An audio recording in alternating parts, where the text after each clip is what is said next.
प्यारे दोस्तों, साथियों, आपका फिर से स्वागत है इस जानदार, शानदार और बेहतरीन सेशन में।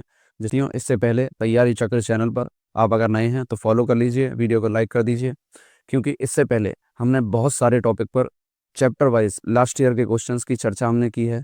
बहुत सारे पेपर्स की हम चर्चा कर रहे हैं। यूपीएसआई की हमने पूरी प्लेलिस्ट बना रखी है। आरआरबी के क्वेश्चंस उसमें भी समावेशित हैं, आरआरबी के क्वेश्चंस की भी बात उसमें चल रही है। तो साथियों, पूरी जान के साथ हम लगे हुए हैं। चैप्टर वाइज लास्ट ईयर के क्वेश्चंस की एक प्लेलिस्ट तैयार है, तो पूरी जान लगा रखी है। आप भी आ जाइए, मेहनत करिए और जान लगा दीजिए दोबारा क्वेश्चंस में। और चलते हैं, क्योंकि आपको पता है, अगर लास्ट वीडियो आपने देखी होंगी, कि हर एक क्वेश्चन ऐसी शॉर्ट ट्रिक से कराया जा रहा है जिससे क्वेश्चन को करने में 5 या 10 सेकंड से ज़्यादा समय ना लगे। लंबे से लंबा क्वेश्चन जो पिछले सालों आपके पेपर में आए हैं, उन सभी क्वेश्चंस को यहाँ पर किया जा रहा है शॉर्ट ट्रिक की मदद से। चलो, तो जल्दी से देर ना करते हुए स्टार्ट करते हैं इस सेशन को। पहला क्वेश्चन आपके सामने देखिए क्या है। पहला, एक व्यक्ति हॉस्टल से कॉलेज तक 20 किलोमीटर प्रति घंटे की चाल पर साइकिल चलाता है। ठीक है जी, हॉस्टल से कॉलेज तक 20 किलोमीटर पर आवर की स्पीड से जा रहा, 17.5 मिनट देर से पहुंचता है। बहुत अच्छी बात है।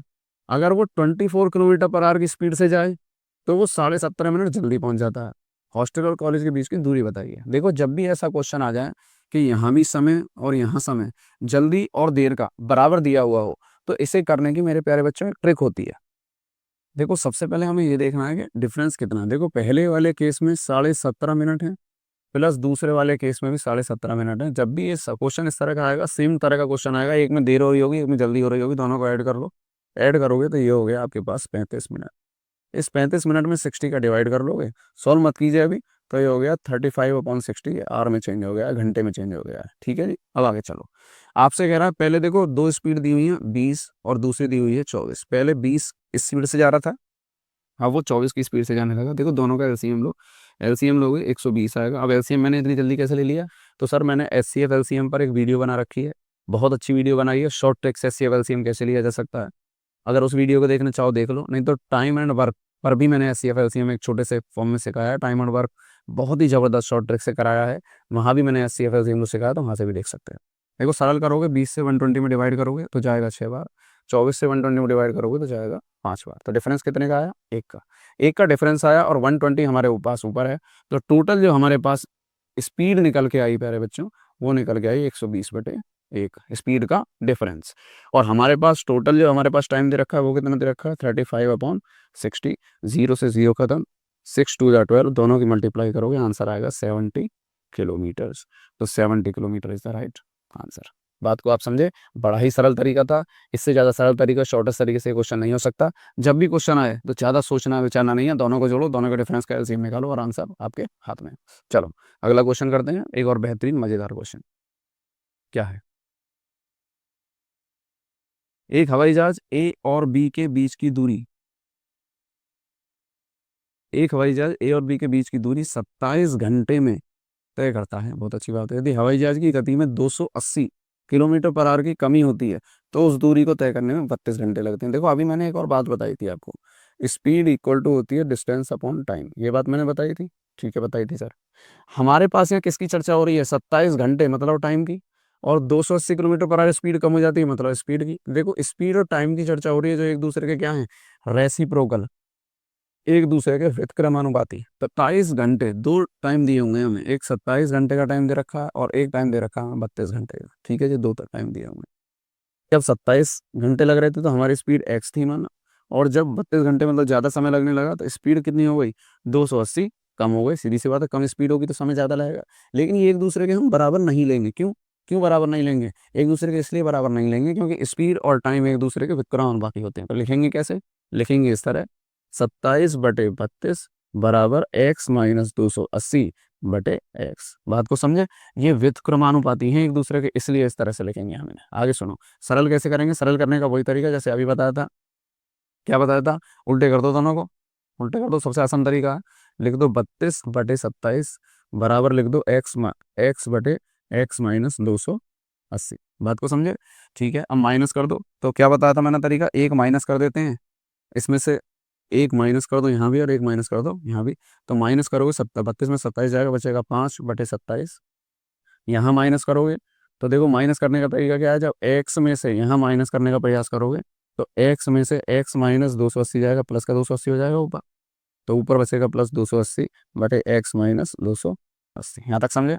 5 से कर दो यहाँ गुणा, 5 से 5 पंजे 25, 5 30, 56 आ गया। 27 की 56 में करो गुणा, यहाँ आ जाओ। अब हमारे पास आ गया एक्स माइनस 280 और सामने आ गया 27 गुणा में 56। बात समझे। अब इन दोनों की आपस में अगर हम गुणा करेंगे, एक्स माइनस 280 बराबर, दोनों की गुणा करो, गुणा करनी मैंने बताई थी कुछ देर पहले आपको। 27 गुणा 56, दोनों गुणा करो, 742 का 2 से लगेंगे 4 और 6 दूनी 12, 12 आया। 4 पहले से ही है और 7 पंजे 35, 35 भी आ गया। जोड़ दो सबको, 5 4 9 और 2 11, एक हुआ, 3 और 1 4 और 1 5, 51 आ गया। 51 का यहाँ से लगेंगे 5, 5 दूनी 10 और 5 15। तो कितना आ गया 1512। और ये इधर आ जाएगा तो 1512 में 280 और जुड़ जाएगा, हो जाएगा 2, 8 और 1 9, 5 और 2 7, 1792 आ गया आपके पास। ठीक है, ये आ गया। ये क्या निकल गया, ये निकल गया ही हमारी स्पीड। किस केस में, जो 27 की स्पीड चल रही थी। तो दोनों के बीच की दूरी निकालनी है। दूरी निकालने का तरीका क्या है, 1792 की स्पीड है और घंटे कितने लग रहे हैं, 27 घंटे लग रहे हैं। देखो बड़ी चालाकी करी हुई है। सब में 384 पीछे है, तो हम भी चालाकी करेंगे। कैसे करेंगे, देखो हम चालाकी क्या करेंगे, हम इसका डिजिटल सम निकालेंगे। कैसे करेंगे डिजिटल सम, देखो हम भी इससे सॉल्व करेंगे। 9 और 2 11, 11 के बाद 7 18, 18 और 1 19, 19 का मतलब 19 क्या होता है, 19 19 को जोड़ोगे 10, मतलब 1 आ गया। यहाँ आ जाओ, 7 और 2 9, 9 आ गया। तो डिजिटल सम हमारा कितना आ गया, 9। आप कोशिश कर लो, सॉल्व कर लो, किसका डिजिटल सम 9 आता है, वही आंसर है। इसको जोड़ो जरा, इसको जोड़ो। देखो 7 4 11, 11 और 3 14, 14 और 8, 14 और 8 22 और 4 26, 26 मतलब डिजिटल सम कितना आ रहा है, 8। देखो यहाँ 7 आ रहा है तो यहाँ 8 आ रहा है, बाकी नंबर से इसका डिजिटल सम कितना आ रहा होगा, इसका 9। यहाँ देखो यहाँ भी कम है, यहाँ भी कम है, इसका मतलब और कम आ रहा होगा। तो आंसर कितना हमारा, सी। बात को समझे आप। अगर बात को समझ गए हो तो लाइक कर दो वीडियो, और बात को नहीं समझे हो बैक से आओ, मजा आएगा बातों करने में। क्या किया हमने, जब हमारे पास कैलकुलेशन ज़्यादा हो तो हमें सॉल्व नहीं करना है, हमें डिजिटल सम से काम करना है। अंकों को जोड़ना है, अंकों का खेल खेलना है। अंकों को जब जोड़ोगे तो हमेशा दो संख्याओं की गुणा करने पर संख्याओं का योग डिजिटल सम वही आता है जो उत्तर का आता है। तो हमने इन दोनों की गुणा पूरी पूरी करने का प्रयास नहीं किया, इन दोनों की गुणा करके ये आता, बहुत अच्छी बात है। लेकिन इसका भी डिजिटल सम कर लिया, 9 आया, इसका भी 9 आया, तो यही हमारा उत्तर है। बात को समझे। चलो एक और मस्त बेहतरीन प्यारे से क्वेश्चन की तरफ चलते हैं। 16% की छूट के बाद एक टेबल का विक्रय मूल्य इतना है। 16% की छूट के बाद टेबल का विक्रय मूल्य इतना है, यदि क्रय मूल्य अंकित मूल्य का 75% है। चलो एक एक बात को समझते हैं। मैंने 3 चीज बताई थी। डिस्काउंट में 3 चीज होती है हमेशा, एमपी, एसपी और सीपी। सीपी मतलब क्रय मूल्य, विक्रय मूल्य और अंकित मूल्य। चलो आगे समझो। 16% की छूट के बाद, 16% की छूट किस पर दोगे, एमपी पर दोगे। मतलब मैं अगर इसे 100 मान लूं प्यारे बच्चों, तो 16% की छूट देनी है मुझे। 16% की छूट अगर मैंने दे दी, कोई चीज 100 रुपए की थी, 16 रुपए मैंने कम कर दिए बच्चों, तो 10 में से 6 गया, 4 बचा, 9 में से 1 गया, 8 बचा। तो चीज कितने की बेची जाएगी, 84 की बेची जाएगी। ठीक है जी। आगे, यदि क्रय मूल्य अंकित मूल्य का 75% है, क्रय अंकित मूल्य कितना है 100, तो क्रय मूल्य कितना हो जाएगा, 75% है, मतलब 75 हो जाएगा। ठीक है जी, समझे। आगे चलते हैं। तो क्रय मूल्य हमें ज्ञात करना है। देखो अब सुनो, हमें दिया क्या हुआ है, विक्रय मूल्य दिया हुआ है। विक्रय मूल्य हमारे पास है, कितना है, हमने विक्रय मूल्य को 84 माना हुआ है। 84 किसके बराबर है, 22,680 के, 22,680 के बराबर है। मतलब 84 यूनिट 22,680 के बराबर है। तो एक यूनिट किसके बराबर हो जाएगी, 22,680 बटे 84। मेरे प्यारे बच्चों समझ में आ रही है बात। हमसे पूछ रहा है क्रय मूल्य बताओ, क्रय मूल्य कितनी यूनिट है हमारे पास, 75 यूनिट है। तो 75 कितने के बराबर हो जाएगा प्यारे बच्चों, 22,680 बटे 84 चल रहा है, और गुणा कितना कर देंगे, 75, 75। ठीक है जी, समझ में आई बात यहाँ तक। हाँ जी सर, समझ में आती है। दोनों को देखो, 3 से डिवाइड करो, 3 से जाएगा 3 दूनी 6, बचेगा 2, 3 अट्ठे 24, 3 से जाओगे तो 25 3 75। ठीक है जी सर, समझ में आता है। इधर आ जाओ, 4 से काटो, 4 सत्ते 28, इससे 4 से काटो, यहाँ लिख दो, 4 से काटने के बाद कितना आएगा, 4 पंजे 20, 2 बचा, 4 छक्के 24, 2 बचा, 4 सत्ते 28, 0। 7 से काटोगे इसे एक बार, इसे 7 से काटोगे 7 8 56, 7 एकम 7, 0। ऊपर 25 बच रहा है, ये बच रहा है 810। यहाँ आ जाओ, 25 की गुणा करेंगे 810 में, करो गुणा, 0 तो आएगा। 25 से एक बार 25 का 5 हासिल लगेंगे आपके 2, कैरी 2 चले गए। 25 अट्ठे 200 और 2 202, तो 20250 इज द राइट आंसर। आप समझ रहे होंगे बात को, इतनी ही आसानी से प्रश्न का उत्तर हो जाएगा। प्रश्न कब आया था? अगर मैं देखूं तो प्रश्न आया था यूपीएसआई 15/11/2021 शिफ्ट थर्ड में। सारे क्वेश्चन वह कर रहे हैं हम जो क्वेश्चन हमारे लास्ट ईयर पेपर में आए हैं। एक भी क्वेश्चन ऐसा नहीं है जो पेपर में नहीं आया था, सारे क्वेश्चन आए हुए कर रहे हैं हम पक्के कर रहे हैं अपने हर एक क्वेश्चन को।